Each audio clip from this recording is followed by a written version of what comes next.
Hello friends, जय जगन्नाथ। केमती अछंती आपण माने? आशा करछि आपण माने भलरे थिबे। मो भी भलरे अछि।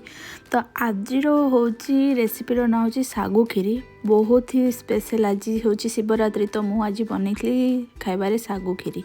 प्रथमे मु एमती सागु को 2 ରୁ 3 घंटा पानी रे थरे धोईकी ताकू पानी रे बतरे देथिली। तापरे मु एठी काजू आ किशमिश आनथिली। काजू को छोटो छोटो करी काटी देथिली।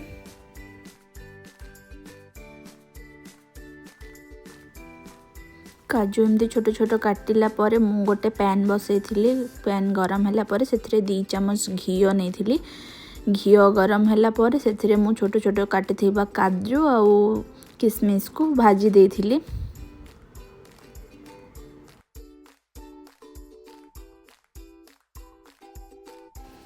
एगुड़ा भल से भाजी होला परे मु गोटे प्लेट को काढ़ी देथिली। सेम पेन रे ही मु नेथिली जो सागो गुड़ा बतरी थिली से गुड़ा नै कि 2 ରୁ 3 मिनट फर्स्ट भाजी देथिली से पेन रे।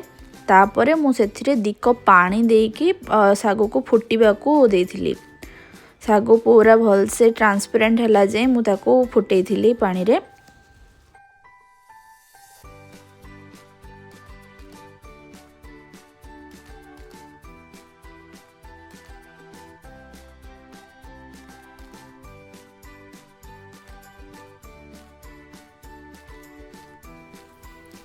सागु गुड़ाक भल से फुटी जाइथिला। तो मु कौन करथली ना 2 कप क्षीर को गोटे पैन रे साइड रे गरम करथिली। से क्षीर को एथिरे मिक्स कर देली।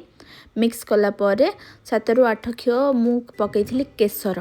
केसर पकेले सागु क्षीर रो कलर अलगा प्रकार आसी जिवो। तो मु से गुडा मिक्स करथिली।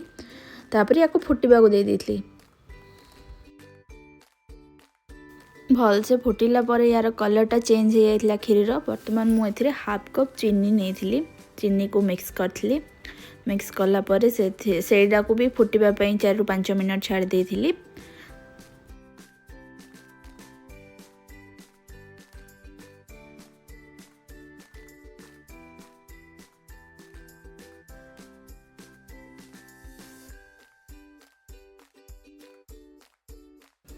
वर्तमान साइड रे मु इलायची को नेकी गुंड कर देथिली।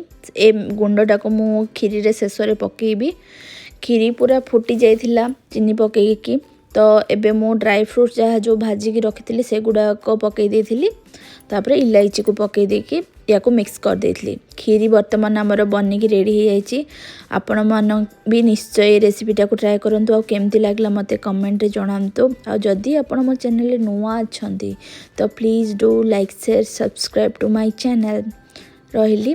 आ आपण मानको कोन कोन रेसिपी नुवा दरकार तो मते कमेंट रे निश्चय जणांतु। तो मु से गुडा भी ट्राई करबी, आपण मानको कहबी।